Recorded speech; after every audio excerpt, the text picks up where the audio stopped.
this video, we will discuss the topic of tolerance. What does it really mean to be tolerant? And why is it so crucial in the task of building a better nation? The conversation will revisit the already discussed topic of how colonization is more of a problem than many often realize. From a different perspective, it will focus on how external interference significantly influenced Nigeria, embedding different experiences, perspectives, and beliefs within our society. We'll explore how this colonial history has distorted key institutions, disrupted communal cohesion, and created deep divisions among diverse groups. Given this complex backdrop, we will emphasize why tolerance is necessary, not just as an ideal, but as an essential tool for rebuilding our nation. We'll also identify critical steps and practical action points that each of us can adopt to cultivate tolerance, foster understanding, and effectively address our shared challenges. Stay tuned as we navigate these important themes.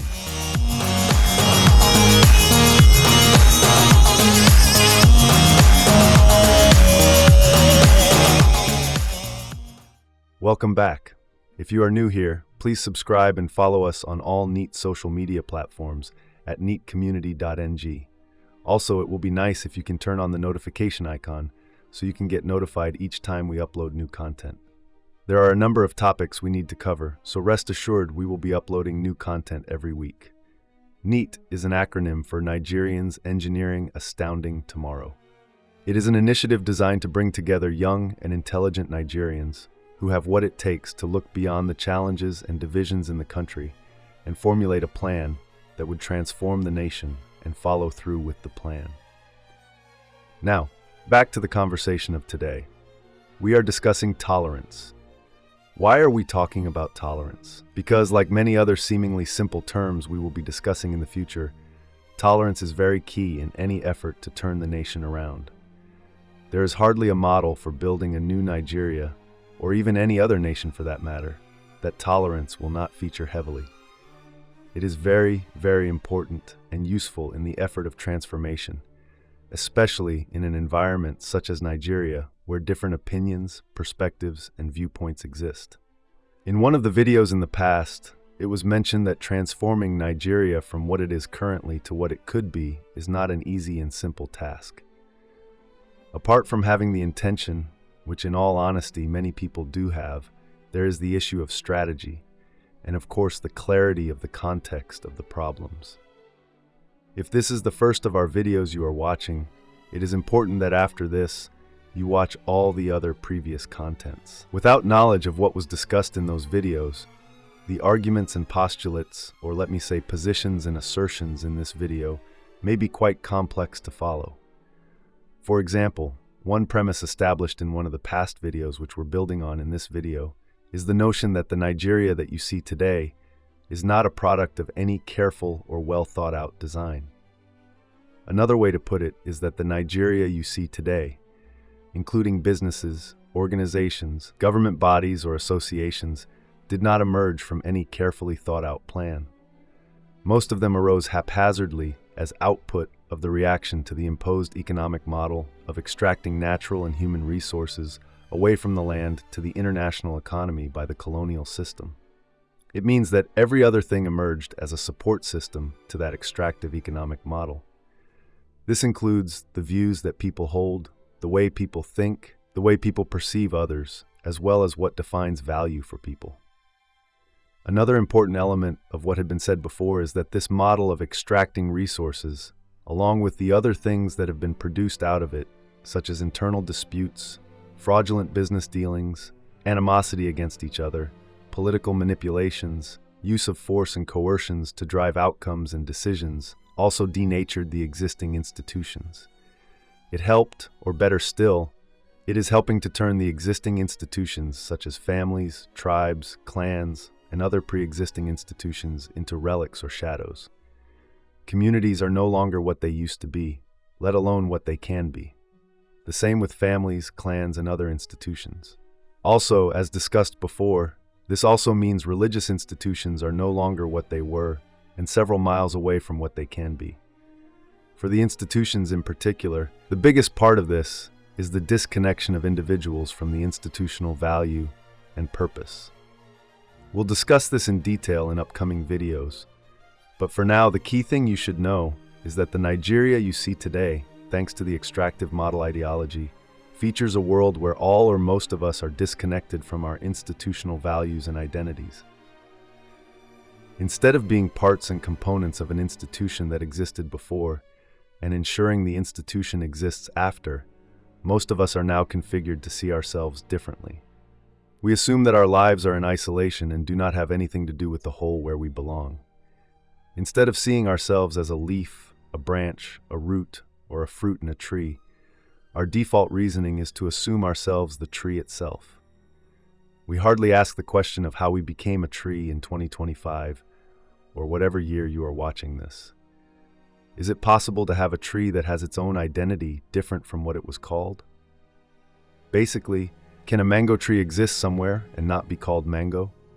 Can an orange be called, say, ogeron, because it has grown in another land or another place different from where the fruit came from?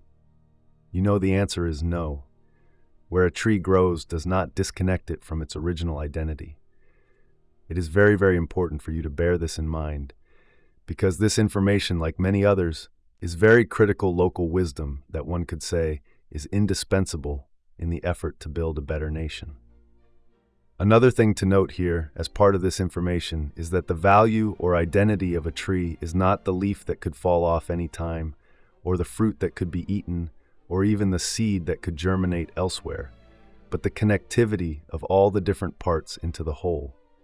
It is the network of connections between the roots, the leaves, the branches, the fruits, and the seed that gives the whole the identity or the nomenclature. With this understanding, we can now go back to the initial conversation of the influence of colonization on Nigeria. The analogy of the connectivity of the tree should help to understand where we are today.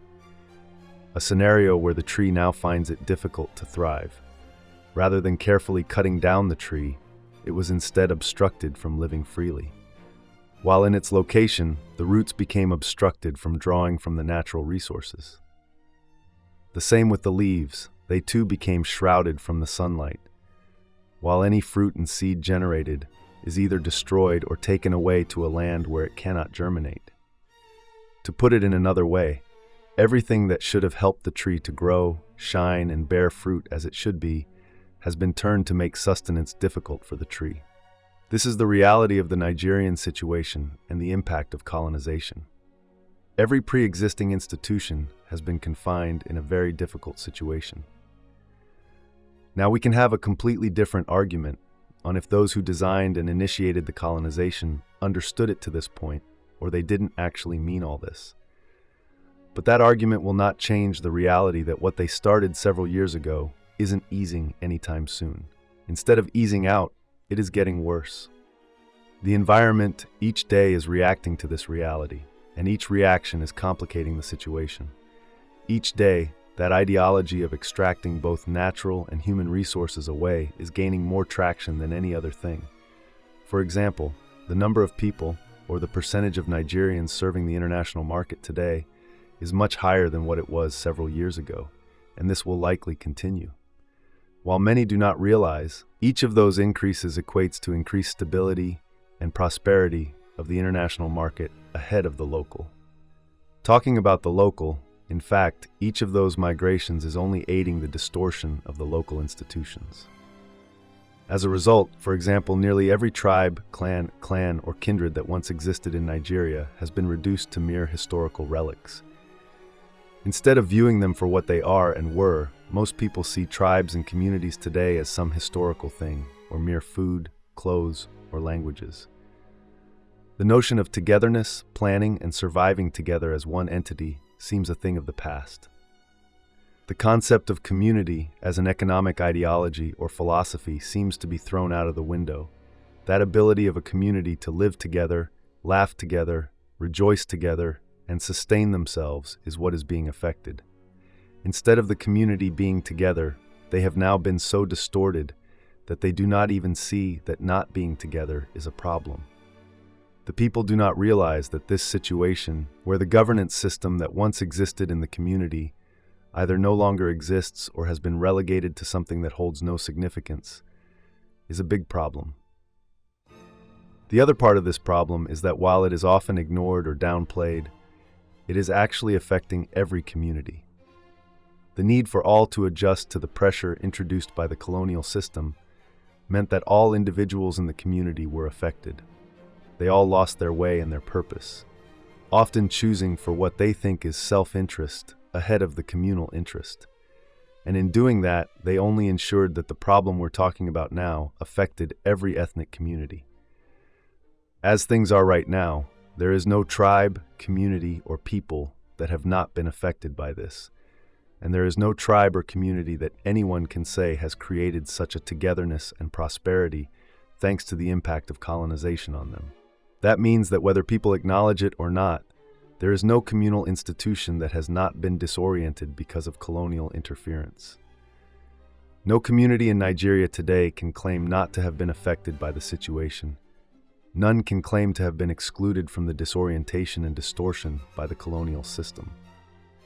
In all communities and tribes, the focus is now only on the immediate and, in rare cases, extended family, which is completely nothing but a defeat of the original purpose and dynamics. Right before all of us, the real purpose and value of the ethnic communities are as good as gone.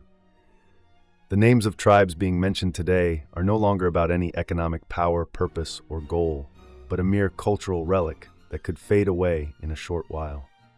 No tribe or community today retains any meaningful identity. The most people do today is to speak about their tribe or community from the perspective of food, attire, dance, or language. While doing this, they demonstrate their humongous lack of knowledge on what the true purpose and value of tribe is about. Also, by doing this, they fail to realize how much of their community is going extinct. When people use food, attire, land, or language as tokens of their community, they only cloud their own eyes from seeing the real picture. Sometimes, you could see these people act as if their community is still in existence or relevance. Some would always think that since they are still the ones occupying their land, or there is something they call development in their land, they think that they have been excluded from the general problem. You may be wondering, why is this a problem? Of what value is retaining ethnic identity or ethnic cohesion? As someone put it one day, why should someone care about ethnic values and tribal connections when it is not bringing food to the table? It is actually an important question. What makes it so important is the word economy. We did talk about this before, that the size and status of an economy is dependent on the social cohesion within the members of that community. This is what makes an economy the same thing as the dominant way of life in a community. What determines and influences the trajectory of an economy is the social connectivity or the social ideology within the community. You may have heard of those who argue that the status of the economy can also influence the social standard of the people. As logical as it sounds, in reality, it does not necessarily operate that way. It can even be argued that the notion of creating an economically viable country that would define a good social cohesion amongst the people is the mission the colonial system, and indeed the Nigerian government, have been trying to deliver, which has never worked. Simply put, it is more difficult to create any good economy that would influence the way people relate and behave with each other than to create a good social cohesion between people and then use it to drive the economy. The other part that makes this conversation important is what we said before, that the Nigerian loss is an international gain. A socially chaotic Nigeria, where the ethnic communities are distorted and disoriented, is a loss for the overall Nigerian economy. That loss amounts to a gain to the economy of the international market. In one dispensation, it could be Britain that maximizes it. In another, it could be China or India or any other nation. This is why you should not see this conversation as some focus on culture or tribal bigotry as many would think, but a critical conversation in economic restoration and advancement. Now, what do we need to do to achieve this? A lot. Some of them have already been said in some of the videos, and many will be said in the future. But in this video, we want to zoom in on tolerance. Now, what is tolerance?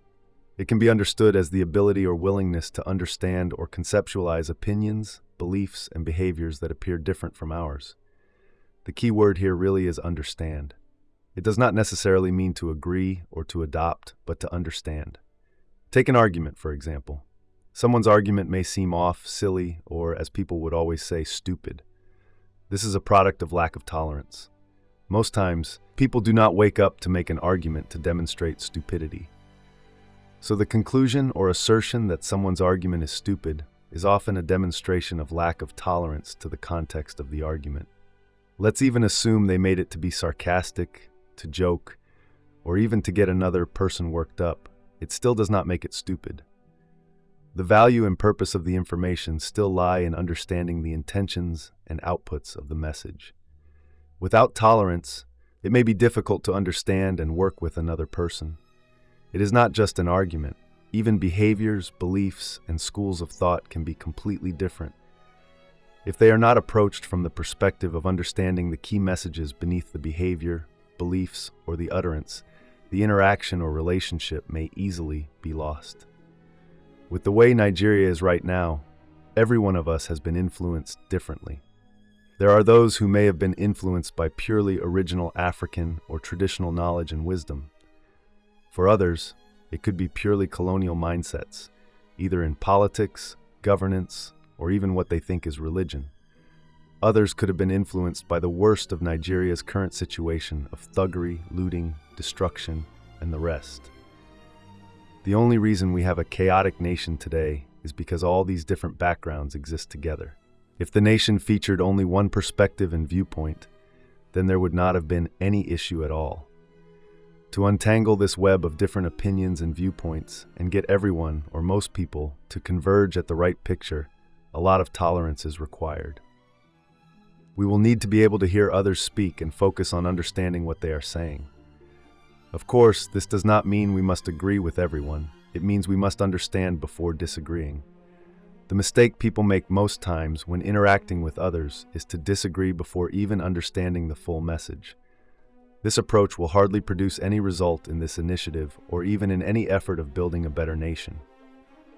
So, what are the practical ways of demonstrating tolerance in Nigeria?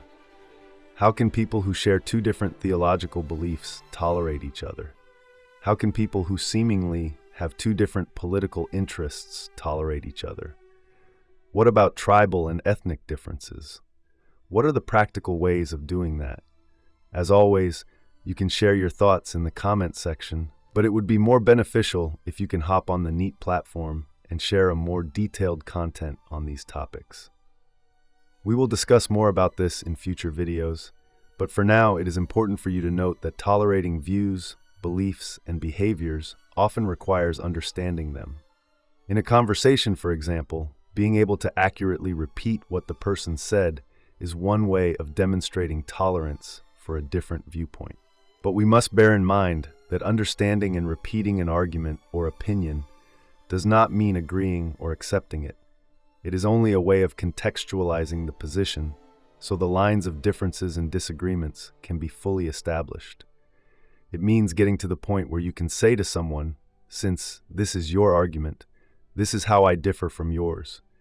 Where you are unable to tolerate someone to understand their arguments, positions, and viewpoints, then you may consider yourself the source of any challenge or stalemate encountered.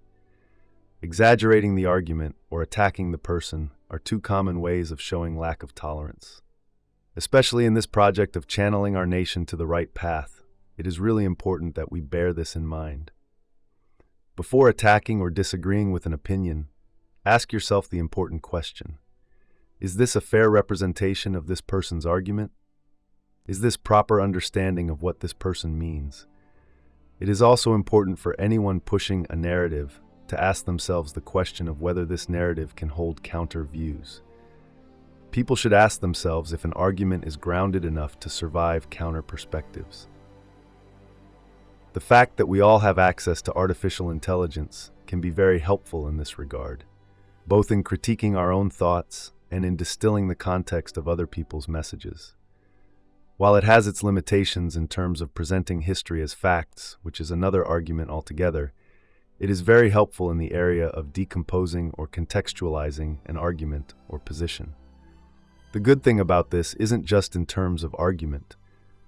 Understanding other people's different beliefs and behaviors can also help us respect them.